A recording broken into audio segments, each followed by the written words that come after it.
자, 오늘은 그대여 지금은 깰 때라 라는 제목으로 하나님의 말씀을 전하도록 하겠습니다. 특별히 이 말씀은 우리가 아우구스티누스죠. 영어로는 어거스틴인데 어거스틴이 이 말씀을 읽고 최종적으로 회심했던 말씀입니다.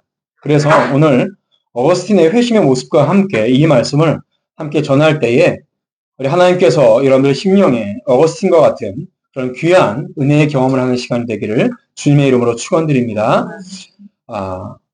항상 교회사적으로 보면 그 믿음에 있어서 대표적인 사람들은 그들이 회심할 때 받았던 특별한 성경 구절이 있었어요. 예를 들어서 마틴 루터 같은 경우는 로마서 1장 17절이었습니다. 의인은 믿음으로 말미암아 살리라, 이 말씀이죠. 또 우리가 중앙아프리카 선교사의 아버지 하면 데이비드 리빙스턴을 얘기합니다. 리빙스턴 선교사 같은 경우는 마태복음 28장 20절 말씀이 그에게 있어서 순종의 말씀이었어요. 내가 세상 끝날까지 너희와 항상 함께 있으리라, 이런 말씀이었거든요. 여러분들에게도 이런 말씀이 있어야 됩니다. 만약에 여러분들의 인생이 끝날 때에 여러분들의 자녀들이 우리 아버지는, 우리 어머니의 성경 구절은 이것이다 라고 이렇게 남길 수 있어야 돼요. 교회사적으로는 아니더라도 적어도 여러분들의 가정사에 있어서 남길 수 있는 말씀이 있어야 됩니다. 우리 아버지가 평생 들었던 말씀, 우리 어머니가 정말로 가장 좋아했던 찬송가는 이거다, 이 정도는 자녀들에게 남겨줘야 돼요. 그렇게 하려면 아이들 앉혀놓고, 자, 아빠가 좋아하는 성경 구절은 이거야, 엄마가 좋아하는 성경 구절은 이거야, 이렇게 얘기한다고 기억하는 게 아닙니다. 여러분들의 삶을 통하여서 정말로 이 말씀을 곱씹고 곱씹어서 정말 그의 말씀을 따라서 자신의 인생을 맞추어서 살아가는 그의 일생의 과정을 거친 다음에, 그리고 그런 모습을 보고 있는 자녀들이 우리 아버지는, 우리 어머니는 이 말씀을 평생 품에 안고 순종하면서 살았어 라는 말씀이 있을 때에 기억나는 거예요. 그냥 가르쳐준다고 얘기하는 것이 아닙니다. 어거스틴도 마찬가지입니다. 어거스틴이 이 말씀에 통해서 회심할 때는 그냥 우리가 어거스틴에 대해서 굉장히 잘못 알고 있어요. 그런 것들이 있는데 어떤 것들이 있냐면, 어거스틴이 굉장히 큰 남봉꾼이고 아주 인간 쓰레기처럼 타락했다가 어머니 모니카의 기도를 통해서 한순간 일시적으로 변화됐다, 이렇게 생각을 한다고요? 절대 그렇지 않습니다. 굉장히 잘못 알고 있어요. 어거스틴이 이 말씀을 통해서 회심할 때도요, 정말로 말씀에 뿌리 깊은 많은 시간들을 투자를 했습니다. 자, 잠깐 어거스틴에 대해서 얘기를 하면, 어거스틴은 AD 354년에 이 북아프리카의 지금의 알제리죠. 알제리 근처에 타가스테라는 곳에서 태어났어요. 우리가 잘 알듯이 어머니 모니카는 굉장히 신실한 기독교인이었고요. 아버지는 불신자였습니다. 아마도 둘이 불신자였다가 어머니가 먼저 신실하게 믿게 된 거였던 것 같아요. 그래서 어머니의 소원은 자기 아들이 신실한 그리스도인이 되길 원했어요. 근데 아버지는 불신자라서 자기 아들이 세상에서 굉장히 성공한 사람이 되길 원했습니다. 예를 들어서 굉장히 큰 부자라든가 아니면 사람들에게 인기 있는 어떤 지도자나 정치인들이나 이런 사람이 되기를 원했죠. 그래서 아버지는 이 어거스틴을 이 법대를 보내요. 근데 어거스틴이 굉장히 똑똑해서 여기서 탁월한 두각을 나타냅니다. 그래서 어거스틴이 카르타고라는 곳에서 교수를 해요. 거기서 법을 가르치고 수사학을 가르칩니다. 당대 최고의 학문을 가르쳐요. 카르타고에서 어거스틴은 쉽게 얘기하면, 우리로 지금으로 얘기하면 일타 강사가 됩니다. 굉장히 승승장구하고 많이 인기 있는 교수가 돼요. 그래서 그 인기에 힘입어서 그가 로마에까지 진출을 하게 됩니다. 거기서도 역시 이 어거스틴이 굉장히 많은 사람들에게 인기를 얻고 각광을 받아요. 그래서 엄청나게 인정을 받고 밀라노로 교수로 갑니다. 밀라노에 교수를 가요. 이 밀라노가 어떤 곳이냐면, 당시 이탈리아에 있어서, 로마에 있어서 경제 중심지였어요. 지금도 밀라노는 이탈리아의 경제 중심지입니다. 로마가 정치 수도라고 한다면 밀라노는 지금도 경제 중심지예요. 그래서 전 세계의 지금도 보면 밀라노 가면 전 세계의 무슨 패션 디자인, 이런 것들이 밀라노에 가 있고, 거의 1000년 된 이런 박물관이나 도서관이 그곳에 있어요. 그러니까 거기서 아주 탁월한 교수로 인정을 받아요. 그러다가 거기서 누구를 만나냐면, 그의 신앙의 아버지인 초대 교부인 암브로시우스라는 사람을 만나게 돼요. 이 암브로시우스가 얼마나 천재냐면, 당대 최고의 교부였어요. 신학자였고 또 정치인이었고 또 작곡가 작사까지 했었다. 그러니까 이 어거스틴이 당대 최고의 천재라면 암브로시우스는 그 위의 천재였어요. 그러니까 그와 대화를 하는 동안에 그가 많은 말씀의 깨달음을 얻게 됩니다. 그래서 보면 우리가 어거스틴에 대해서 굉장히 오해하는 것이 뭐냐면 어머니 모니카의 기도로 엄청나게 타락했었는데 갑자기 변화됐다 이렇게 생각을 해요. 그게 아닙니다. 어거스틴이 뭐 대단하게 특별히 다른 사람보다 큰 죄를 진 게 아니에요. 어거스틴이 본인이 타락했다고 하는 것은 뭐냐면 일반적으로 보통 사람들하고 똑같이 살았다는 얘기예요. 어떻게 살았냐면 어거스틴은 지금의 우리나라 나이로 얘기하면 한 18살까지 굉장히 똑똑하고 잘생겨서 여러 여자들과 함께 연애도 하고 이 여자 저 여자 연애도 했어요. 지금도 그러잖아요. 지금도 뭐 젊은 사람들 이 사람하고 연애했다가 저 사람하고 연애했다가 막 그러잖아요. 똑같습니다. 어거스틴과 지금 사람들의 차이가 뭐냐면 어거스틴은 자기가 타락했었다라고 고백한 거고 지금 사람들은 입 다물고 말 안 한 거고 그 차이예요. 그러다가 한 여자와 이제 결혼은 안 하고 동거를 하기 시작합니다. 근데 그 한 여자만 무려 14년 동안 같이 살아요. 그러니까 한 여자를 사랑해서 같이 살 때 이제 다른 여자를 돌아보지 않은 거예요. 그러다가 이게 어거스틴의 아버지는 어거스틴이 세상에서 굉장히 성공하기를 바랬다 그랬잖아요. 그런데 이 아들이 데리고 사는 여자가 마음에 안 드는 거예요. 그래서 어거스틴의 아버지는 이 여자를 강제로 떨어뜨려 놓고 그게 어떻게 된지 몰라요. 그래서 떨어뜨려 놓고 다른 여자하고 강제적으로 결혼을 시킵니다. 그때 이 어거스틴이 사랑하는 여자와 갈라졌을 때 그 아픔을 고통과 쓰라린 아픔을 글로 써요. 그러니까 어거스틴이 엄청나게 막 인간 말종이고 쓰레기였는데 돌아섰다 이게 아니에요. 변화된 이후에 성 어거스틴과 대비해 보니 굉장히 도덕적으로 올바르지 않았다라고 하는 것뿐이에요. 그런데 많은 사람들이 어거스틴도 타락했다가 회심했고 바울도 타락했다가 회심했으니까 나도 그런 과정을 거친다 이런 식으로 생각을 하는데 여러분 천만의 말씀입니다.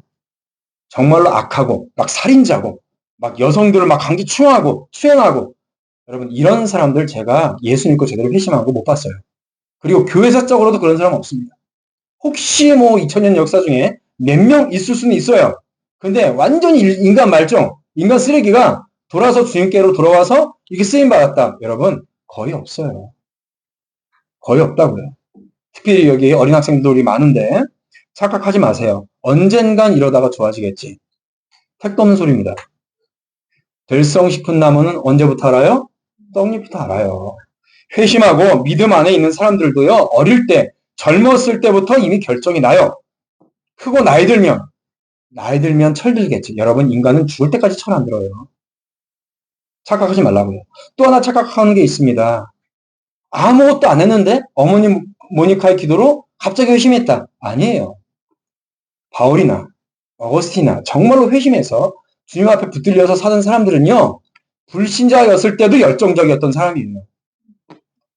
어떤 사람들보다 정말로 열심히 연구하고 공부하며 열정적으로 살았던 사람이 누구예요?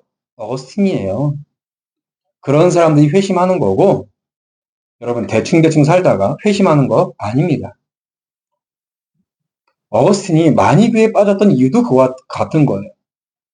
그는 마음속에서 늘 진리에 대한 갈망과 애타는 마음이 있었습니다.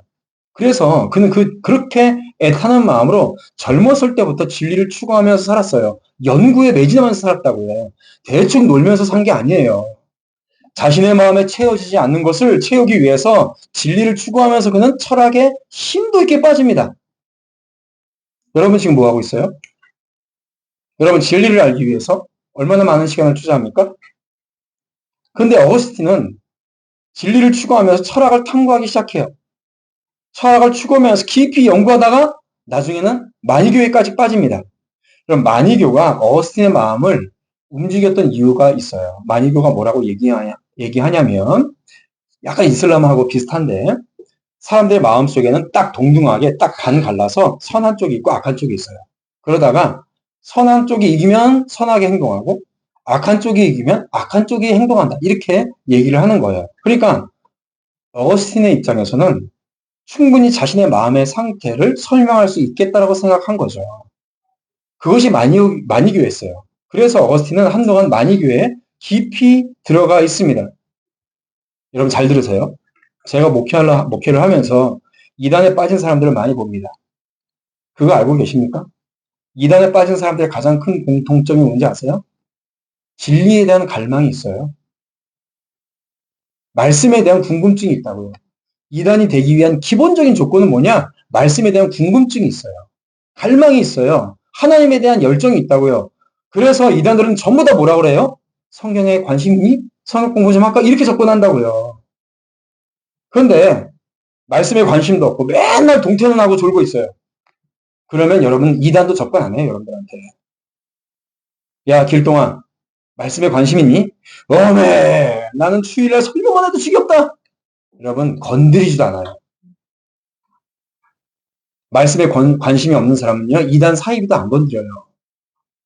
그래서 나는 지금까지 이단에 한 번도 빠지지 않았고 나는 정통 장로 교회만 있었다. 이거 자랑거리 아닙니다. 여러분이 말씀에 관심도 없고 누가 봐도 흐리멍텅한 눈으로 가지고 있으니까 이단도 내팽개치는 거예요. 여러분 게으르고 나태하고 아무것도 안 하는 사람들은요. 사탄도 건드리지 않아요. 왜요? 알아서 지옥 갈 거니까. 그러니까 여러분 이단에 빠진 사람들 함부로 정죄하지 마세요. 비판하지 마세요. 그들은 하나님의 말씀을 사모하다가 그냥 그 길을 잘못 들어간 것뿐이에요. 그럼 우리는 뭐 해야 됩니까? 그 사람들을 합당하게 받아들여서 바른 진리의 교리로 재교육시키면 됩니다. 그러면 그 사람들은 우리 교회 첫째 가는 일꾼이 될 거예요. 열정 없이 흐리멍텅하게 있으면 아무도 안 건드려요. 여러분 누가 그랬어요? 어거스틴이 그랬어요.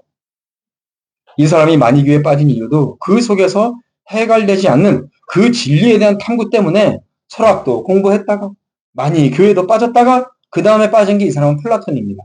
그러니까 꼭 이런 거죠. 통일교회 갔다가 다락방에 갔다가 신천지에 갔다가 뭐 이만희한테 갔다가 뭐 이런 거예요.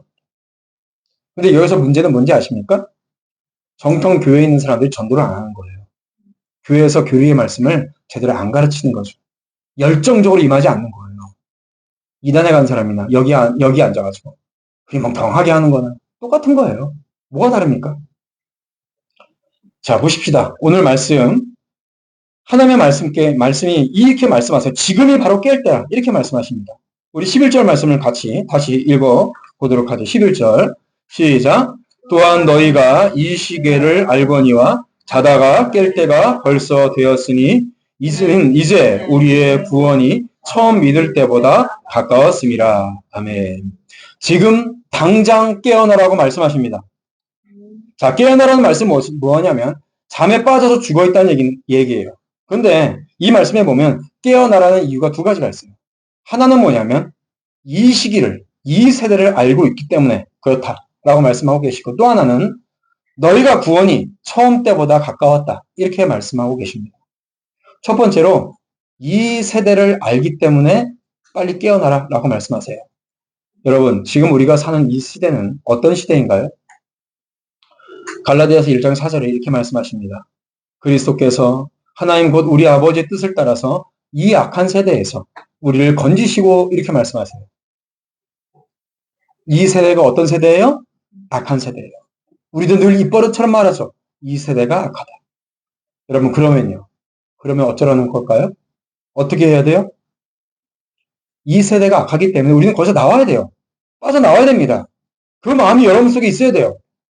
고린도후서 6장 2절 말씀에 뭐라고 말씀하세요? 내가 은혜를 베풀 때에 너에게 듣고 구원의 날에 너를 도왔다 하셨으니 보라 지금은 은혜만을 받을 때요. 보라 지금은 구원의 날이로다. 이렇게 말씀하세요. 이 세상이 악하다. 그러면 여러분 마음속에 곧바로 뭐가 떠올라야 됩니까? 지금 당장 깨어나야겠다. 지금 당장 내가 은혜 받고 지금 내가 구원 받고 그 이 믿음 안에서 있어야겠다. 이런 마음이 있어야 됩니다. 그런데 맨날 말로는 이 세대가 악하다. 악하다 그러면서 눈물만 흘리고 한숨만 쉬고 다른 사람 손가락질하고 욕하고 그런 다음에 뭐하고 있어요? 문제는 뭐냐면 전부 다 그 속에 있으면서 여기가 좋사오니 이러면서 그 속에서 살고 있는 거예요. 거기가 즐거운 거예요. 이 세대가 악하다고 하면서 악한 세대 속에서 즐거움을 만끽하고 살아가고 있어요. 거기서 나오지 않고 그 속에서 같이 잠자고 죽어가고 있다는 겁니다. 여러분들의 기도 제목 뭔가요? 솔직히 다 세상적인 거 아닙니까? 정말로 여러분들의 심령이 깨어나고 은혜 받고 구원받는 것이 여러분들의 기도 제목이고 인생의 목표인가요? 가장 첫 번째 구하는 기도 제목인가요? 맨날 입버릇처럼 하는 말이 뭡니까? 그리스도인들은 세상의 빛과 소금이 되어야 됩니다. 이렇게 얘기해요. 그럼 빛이 뭐죠? 소금이 뭐예요? 빛은 계몽이잖아요. 모르는 걸 알게 깨닫게 해주시는 거잖아요. 그런데 공부 안 하고 말씀 안 보고 맨날 잠만 자고 앉아있고 맨날 교회 와서 다른 생각하고 있는 겁니다. 그러면 누구를 계몽하고 누구에게 소금의 역할을 해요? 그러다 기도 한번 딱 하면 모든 것이 딱 해결되나요? 아니에요. 그저 이 세상에서 나는 편하게 단물 빨아먹고 그런 생각만 가득하고 진지하게 하나님의 말씀에 관심도 없는데 그저 말로만 이 세상이 악하다. 이 세상이 썩어 있다. 그렇게만 입을 열고 있으면 저도 안 속고요. 하나님은 더 안 속습니다. 하나님은 그런 분이 아니에요. 여러분들의 인생을 거치면서 얼마나 많은 귀한 시간을 하나님 앞에 드렸어요. 마태복음 28장 19절 20절 말씀에 예수님께서 승천하시기 전에 이렇게 말씀하십니다. 그러므로 너희는 가서 모든 민족을 제자로 삼아 아버지와 아들과 성령의 이름을 세례를 베풀고 내가 너희에게 분부한 모든 것을 가르쳐 지키게 하라. 잘 들으세요. 모든 것을 가르쳐 지키게 하라. 그 다음에 볼지어다. 내가 세상 끝날까지 너희와 항상 함께 있으리라. 이렇게 말씀하십니다. 우리 주님께서 함께 있겠다라고 약속하셨는데 함께 있게 되는 조건이 뭐예요? 모든 것을 예수님께서 가르쳐 주신 모든 것을 가르치고 지키게 할 때에 주님이 함께 계시는 거예요. 안 그러면 주님이 함께 동행하지 않으십니다. 그런데 가르치기는커녕 말도 못하고 입도 안 떼죠. 아니죠. 진지하게 내 자신조차 말씀 앞에 비춰보지 않습니다. 그러면서 주님 나와 동행해 주십시오. 나에게 복 주십시오. 얼마나 이중적인 행태입니까? 또한 주님께서 말씀하세요. 왜 자다가 깰 때가 되었나? 처음 믿을 때보다 가까웠음이라 이렇게 말씀하십니다. 처음 믿을 때보다 가까웠기 때문에 뭐가 가까울까요? 주님께서 다시 오실 때가 가깝고 내가 내 인생에 종말이 다가와서 이제 죽어서 주님을 만날 때가 가까운 거예요. 여러분 예수 믿은 지 몇 년이나 되셨어요? 5년? 10년? 20년? 여러분 그때보다 지금 예수님을 만날 날이 곧 가까웠습니다. 에베소서 5장 15절 16절 말씀에 뭐라고 말씀하십니까? 그런즉 너희가 어떻게 행할지를 자세히 주의하여 지혜 없는 자같이 하지 말고 오직 지혜 있는 자같이 하여 세월을 아끼라. 세월을 아끼라. 때가 악하니라. 세월을 아끼래요. 왜요? 때가 악하니까. 여러분들에게 시간도 주시고 은사도 주시고 여러 가지 재능도 주셨어요. 그러면 세월을 아끼고 주님 만나기 전에 여러분들이 어떤 결과를 내놔야 될 거 아니에요. 하나님 앞에. 마태복음 25장에서 달란트 비유처럼 어떤 결과를 주님 앞에 드릴 거예요. 어떤 평가를 주님께 드릴 겁니까? 착하고 충성된 종아 이렇게 들을 거예요? 아니면 마태복음 25장 30절처럼 이 무익한 종을 바깥 어두운 데로 내어 쫓아라. 거기서 슬피 울며 이를 감히 있으리라. 이런 평가를 들을 겁니까? 사랑하는 성도 여러분, 여러분들의 몸을 당장 움직여서 주의 사역에 동참하시길 축복합니다. 그냥 말씀을 듣고 한순간 감동되고 은혜 받았다고 해서 그냥 돌아가지 마세요. 그거는 재미있는 영화 한 편, 드라마 한 편 본 거예요. 차이가 없어요. 이제 여러분들에게 남은 날이 정말 얼마 남지 않았다고 말씀하십니다. 우리가 점점 시간이 지나보세요. 하나님을 아는 지식도 사라져요.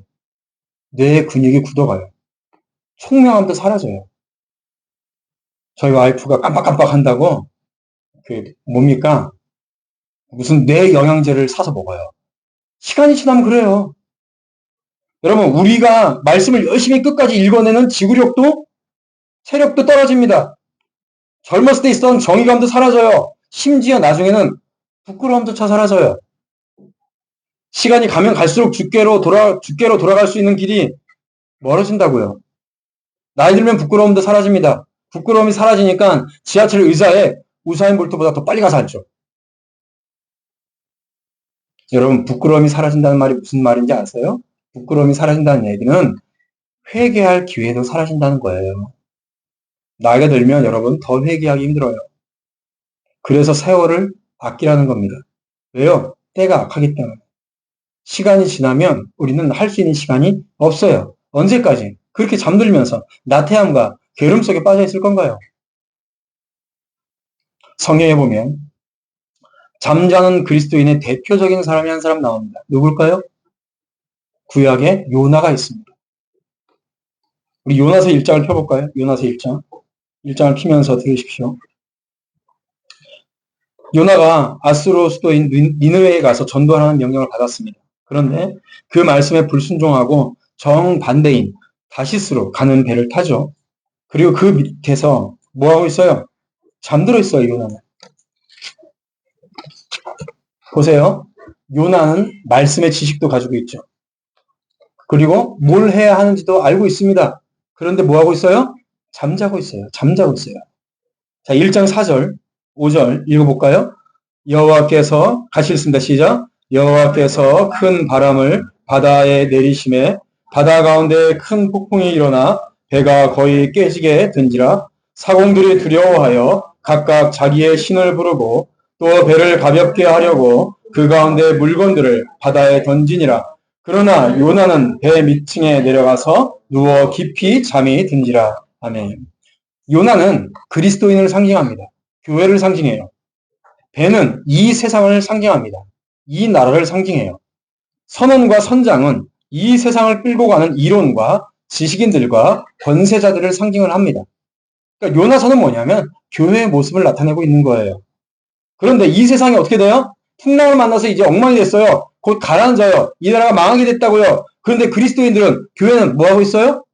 밑창에서 잠자고 있어요. 그러니까 6절에 선장이 그에게 와서 이르되 자는 자여 어찌함이냐 일어나서 내 하나님께 구하라. 혹시 하나님이 우리를 생각하사 망하지 아니하게 하시리라. 여러분, 그리스도인이 잠자고 있으니까, 교회가 잠자고 있으니까 어떤 진리도 외치고 선포하고 하나님의 말씀에 순종하지 않으니까 선장이, 권세자가 와서 교회를 깨우는 거예요. 얼마나 허망한 짓입니까? 교회가 세상의 권세자들을 깨워야 돼요. 근데 권세자가 지가 뭐가 잘났다고 야 하나님과 기도해 이렇게 얘기하는 거죠. 많은 사람들이, 여기는 여러분들도 우리도 마찬가지예요. 교회에서 말씀을 듣고 있는데 이 세상의 풍랑을 만나서 망해가고 있음에도 불구하고 설교 시간에 그냥 통쾌행을 하고 졸고 있는 거예요. 설교 듣다가 딴 생각하고 있는 겁니다. 이 세상은 난리가 나고 서로 남탓하며 갈라져서 싸우고 있는데 믿는 사람들이라고 하는 사람들이 교회가 해답은 주기는커녕 그냥 잠자고 있어요. 세상이 살만하고 편안할 때는 이 세상을 지배하는 철학과 이 세상을 지배하는 권세자들이 자기 잘났다고 앞서서 나섭니다. 그런데 문제는 뭐냐면 본인들이 경험하지 못한 풍랑이 일어나고 자신들이 생각하지 못하는 이런 엄청난 하나님의 징계가 올 때에 도대체가 뭘 드려도 안 될 때에 이 세상의 모든 것들은 백약이 물려요. 5절에 보면 사공들이 두려워하여 각각 자기들의 신을 부르고 또 배를 가볍게 하려고 그 가운데 물건들을 바다에 다 던졌습니다. 뭡니까? 그동안 자기들이 경험했던 모든 지식과 경험을 토대로 뭔가 해보려고 하는 거예요. 그런데 하면 할수록 배는 더 깊은 바닷속으로 침몰해 가는 거죠. 예를 들어볼까요? 20년 전부터 지금까지 저출산 문제를 해결하려고 우리나라에서 들인 돈이 얼마인지 아세요? 무려 380조입니다. 380조. 너무 크니까 감도 안 오죠? 우리나라 1년 예산을 들였어요. 근데 백약이 무효예요. 아무리 좋은 아이디어, 좋은 정책, 선한 관료가 수많은 돈을 투자해도 애 안 낳아요. 한번 생각해 보세요. 돈 1,000만 원 준다고 애 낳겠습니까? 지금 어느 끝대가 됐는데 돈 1,000만 원 준다고 애를 낳아요. 제가 물어봤어요. 한 1억 주면 낳을까요? 그랬더니 선뜻 대답을 안 해요. 생각 좀 해보겠대요. 1억을 줘도 생각을 해본대요. 낳는다는 얘기 안 하고. 여러분, 애 낳고 산후조리원 가면 2박 3일, 3박 4일에 몇백만 원씩 깨지는데 그거 돈 1,000만 원 준다고 사람들의 마음을 움직이겠습니까? 그렇다고 해서 아이 하나 낳을 때 1억씩 준다고 하면 정말 낳을까요? 낳을 수는 있겠죠. 그러나 정말 그 아이를 제대로 키울 수 있을까요? 안 됩니다. 그러면 어떻게 해야 출산율이 높아질까요? 자녀를 출산하고 자녀를 키우는 것이 정말로 하나님 앞에 가장 고귀하고 아름다운 일이라는 것을 분명히 알 때에 자녀를 낳고 키울 수가 있는 거예요. 그걸 어디서 가르쳐줘요? 교회에서만 가르쳐줍니다. 그런데 그러니까 이것은 정신이 영이 변해야 되는 거예요. 시간이 오래 걸려요. 근데 정부에서 공무원이 대통령이 많은 정책을 내보십시오. 절대 안 났습니다. 꿈쩍도 안 해요, 사람들. 쓸데없는 곳에 돈 뿌리고 헛돈 쓰는 거예요. 그렇게 많은 정책을 남발하고 돈을 뿌려도 진짜 위기가 닥쳐오면 그들은 절대로 해결할 수가 없어요. 그 어떤 것도 해결 못해요. 근데 뭐가 잘났다고? 총리라는 인간이 떡하니 하나님의 진리의 말씀을 전하는 거룩한 강단에 서서 자신의 정치 논리를 펴고 있어요. 그래서 한낱 정치인 주제에. 그리고 그런 정치인을 강단에 세우는 목사는 어떤 인간입니까? 그런 사람이 거짓 교사고 거짓 선지자예요.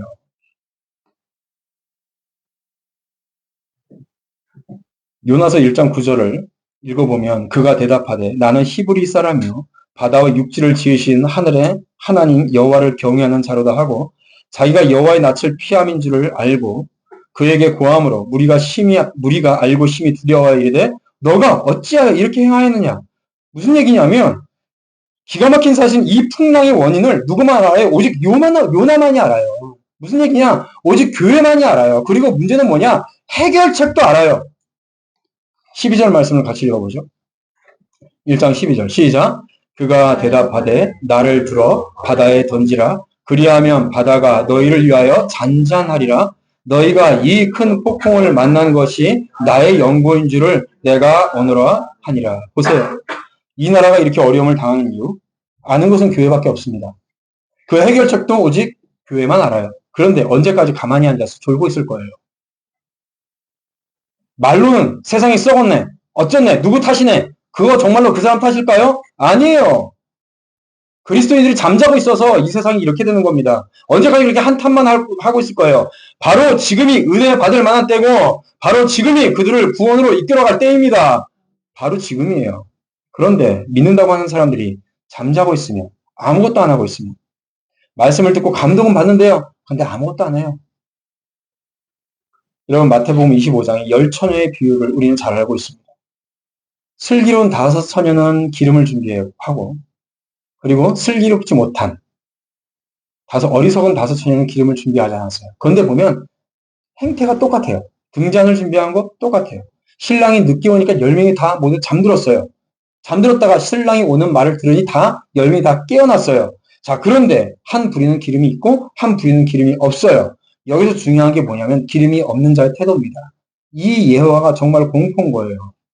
기름을 미리 준비하지 않은 자는 그들은 뭐냐면 잠깐 나갔다가 기름을 다시 사와도 다시 문을 열어주겠지 하는 여유를 갖고 있어요. 여유가 있다고요. 하나님의 말씀이 여러분들을 깨우고 있는데 영적으로 잠들어서 죽어가고 있는 자의 특징은 뭐냐면 마음에 여유가 있다고요. 다음에 해도 되겠지. 나는 지금 오랫동안 어렸을 때부터 교회 나왔고 믿음이 있는 것 같고 천국 갈 수 있는 확신도 있죠. 내 친구 중에는 목사도 있어요. 장로도 있어요. 권사도 있어요. 그러니까 여유가 있는 겁니다. 지금 기름이 없어도 그때 가서 사가지고 오면 다시 천국 문이 열려지겠지. 여러분 버림받은 사람의 특징이 뭔지 아세요? 마음이 여유가 있는 거예요. 내일 해도 되겠지. 그러니까 지금 편히 쉬자. 여러분, 지옥 가는 사람의 가장 큰 특징 중에 하나가 언제나 여유가 있어요. 하나님의 말씀 앞에 여유가 있어요. 설교를 듣고 여러분들의 마음에 감동함이 있었어요. 뭔가 깨달아지는 것도 있었어요. 그래, 목사님의 말씀이 오나 이 말씀이 옳지. 나도 언젠가는 그렇게 살아보겠지. 여유가 있는 거죠. 언제 할 건데요? 그 언젠가가 언젠가예요. 언제 한번 정말로 진지한 기도를 해본 적이 있습니까? 언제 한번 말씀에 정말 심히 배고파고 갈증을 느껴본 적이 있습니까? 언제 여러분들의 입을 열어서 약한 세대의 사람들을 구원하기 위해서 복음을 전한 적이 있습니까? 언제까지 아무것도 안 하고 졸고 있을 거예요. 어거스틴은 그가 예수를 믿고 약 12년 후에, 그러니까 밀라노에 온 지 14년만 후에 고백록에 이렇게 글을 써요. 이 말씀을 듣고 이제 구원받기 바로 전입니다. 구원받기 바로 전에 하나님의 말씀이 나에게 올 때마다 하나님의 은혜의 진리를 다 받나이다. 그러나 얼마 후에 하겠습니다. 얼마 후에 하겠습니다. 잠시 나를 놓아주소서. 나의 말은 오랫동안 지속되었고 나는 아직 아닙니다. 라고 말했습니다. 왜냐하면 나는 당신이 금방 나의 말을 듣고 나를 즉시 구원하지 않을까 두려웠기 때문입니다. 무슨 말이에요? 하나님이 즉시 나를 구원해 주시면 내가 여전히 그 많은 죄를 지을 수 없고 이 세상에서 재미있는 것을 다 누리지 못하니까 하나님 나중에 하겠습니다. 나중에 하겠습니다. 나중에 하겠습니다. 지금은 아닙니다. 어거스틴이 회심하기 바로 전이었어요. 바로 전이었습니다. 밀라노에 있는 자신의 친구인 알리피우스라는 사람과 함께 바로 이 로마서의 말씀을 읽고 연구하고 있었어요. 자, 지금 구원받기 전이에요. 그러니까 구원받은 사람들의 특징은 뭐예요? 이런 거예요. 서로 성경책을 읽고 성경책을 서로 나누다가 하도 답답해서 이 글을 읽다가 어거스틴이 이제 뚜벅뚜벅 나가서 정원에 길을 걷고 있습니다. 이렇게 기록해요. 이윽고 나는 어떤 무화과 나무 아래에서 주저앉았습니다. 그리고 눈물을 펑펑 쏟았습니다. 그때 나는 대충 다음과 같은 말을 연거푸 외쳤습니다. 주여 언제까지입니까? 주여 언제까지 나에게 분노하시겠습니까? 제발 지난 죄를 기억하지 마시옵소서. 그 죄들이 한꺼번에 나를 짓눌러 대는 것 같습니다. 왜 지금이 아닙니까? 어찌하여 지금 당장 나의 부정함이 끝날 수가 없습니까? 조금 전에는 지금은 아닙니다. 지금은 아닙니다. 그랬는데 점점 구원의 길로 가니까 뭡니까? 내가 언제까지 주의 말씀을 듣고 말로만 듣고 지나가겠습니까? 이거예요. 조금 전과 지금 달라졌어요. 여러분 이게 바로 구원받는 사람의 특징이에요. 이렇게 외치며 내 마음은 가장 비참한 참회를 하며 울었습니다. 이때에 뜻밖의 이웃에서 들려오는 소리가 있었습니다. 소년인지 소녀인지 분간치 못했지만은 반복하면서 이런 노래가 들렸습니다.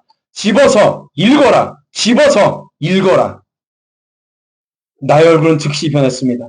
아이들이 저런 말로 노래를 부르면서 놀이를 하는 것은 흔한 일이 아니라고 생각했습니다. 기억도 나지 않고 들어본 적도 없습니다. 그것은 성경을 펴고 들어서 눈에 띄는 첫 장을 읽으라는 명령으로 나는 해석되었습니다. 그래서 나는 곧바로 알리피우스가 앉아있는 자리로 되돌아왔습니다. 내가 자리를 떠나기 전 그곳에서 사도 바울의 서신을 두고 갔기 때문입니다. 여러분 이게 뭐냐면 자신의 친구하고 어거스틴이 둘이서 사도 바울의 서신을 읽다가 그대로 펴놓고 산책하러 간 거예요. 왜? 너무 답답해서, 너무 괴로워서, 나 이 답답한 심령을 어떻게 해결할 수가 없어서 그냥 그 자리에 성경책 놓고 그냥 걸어간 겁니다. 걸어가 다니다가 무화과 나무 앞에서 막 마음이 고통스러워요. 그러면서 기도하고 있었어요. 그럴 때에 갑자기 어느 순간 옆에서 떠드는 아이들의 노랫소리가 정말로 그들이 그렇게 노래를 했는지 아니면 성령 하나님께서 그렇게 들리게 하셨는지는 모르겠는데 들어서 읽어라. 들어서 읽어라. 여러분 이게 회심하기 전이에요. 어거스틴이 회심하기 전이에요. 여러분은 어떻게 살아요? 여러분 교회 와서 여러분들 친구들하고 이렇게 로마서 책 펴놓고 성경책 펴놓고 야, 이 말씀이 내 마음을 너무 힘들게 해. 그런 적 있습니까? 어떻게 그렇게 교회를 오래 다녀요? 그 입에서 구원은 하나도 안 나오고 다 몽땅 세상적인 얘기예요. 여러분 친구 중에 여러분하고 같이 친구들이 같이 성경책 펴놓고 야 나는 왜 이렇게 이런 말씀대로 내 삶이 변화되지 않을까? 나는 정말로 하나님의 자녀가 맞을까? 여러분 이렇게 고민해 본 적이 있습니까? 친구들하고 교회에 그냥 앉아있으면 세상 이야기하고 있으니까 무슨 구원의 길이 있어요. 그런데 어거스틴은 비통한 마음을 갖고 친구하고 로마서의 말씀을 읽고 있었어요. 언제? 구원받기 전에. 그 답답한 마음이 해소가 안 돼서 고통 속에 걷다가 아이들의 노래소리를 듣고 다시 와서 펴서 읽은 말씀이 오늘 로마서 13장 12절부터 14절의 말씀이었어요. 밤이 깊고 낮이 가까웠으니 그러므로 우리가 어둠의 일을 벗고 빛의 갑옷을 입자. 낮과 같이 단정히 행하고 방탕하거나 술 취하지 말며 음란하거나 호색하지 말며 다투거나 시기하지 말고 오직 주 예수 그리스도로 옷 입고 정욕을 위하여 육신의 일을 도모하지 말라. 이 말씀을 딱 읽고 그는 더 이상 돌아서지 않았습니다. 평생을 그는 빛의 갑옷을 입고 더 이상 정욕을 위해서 육신의 일을 도모하지 않고 오직 앞만 보며 사도 바울처럼 살았어요. 여러분, 왜 이 말씀이 어거스틴의 마음에 꽂혔을까요? 그렇게 고민하면서 자신의 스스로의 문제의 의식을 갖고 이 말씀을 부여잡고 있었으니까 이 말씀이 그냥 꽂힌 거예요. 그냥 졸다가 갑자기 어느 순간 하나님께서 성령의 은혜 빡 주셔가지고 획가닥 돌아선 게 아니에요. 사람은 절대 그렇게 돌아서지 않아요. 그리고 어거스틴은 계속해서 고백합니다. 나는 더 이상 읽고 싶지도 않았고 그럴 필요도 없었습니다. 그 순간 이제 선고가 끝난 것처럼 내 가슴은 빛에 의해서 어둠이 걷히고 안도감이 느껴지며 의심의 두려움이 사라져 버렸습니다. 여러분, 이것이 어거스틴의 회심 사건입니다. 회심은 이렇게 일어나는 거예요. 여러분, 그렇게 고민하고 하나님, 제가 도대체 이 말씀이 왜 나에게 이루어지지 않습니까? 이렇게 고민하고 기도하고 말씀을 묵상하다가 어느 날 그 한 구절의 말씀이 그 사람의 인생을 바꿔버리는 겁니다. 아무것도 안 하고 있으면 아무것도 안 일어나요. 사랑하는 성도 여러분, 정말로 오늘 이 말씀이 여러분들의 마음속에 와닿고 감동이 된다면 내일로 미루지 마십시오. 지금 당장 성경을 펴고 읽으십시오. 지금 당장 청교도들의 글을 읽고 글을 열어서 읽으십시오. 여러분들 입술로 여러분 간절히 기도하십시오. 그리고 여러분들 입을 열어서 전도하십시오. 더 이상 잠자지 말고 진지하게, 정말로 진지하게 여러분들의 인생을 하나님께 꺼내놓으십시오.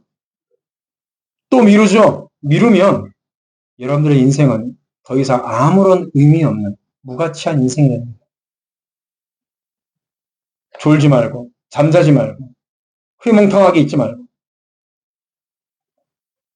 그냥 이 시간에 그렇게 되면 좋은 강연 듣고 만 것이에요. 지금 깰 때입니다. 다른 때가 아닙니다. 내일은 우리에게 없습니다. 지금 당장 말씀에 여러분들의 모든 시선과 여러분들의 마음을 집중시키는 여러분들의 시기를 주님의 이름으로 축원드립니다. 기도하겠습니다.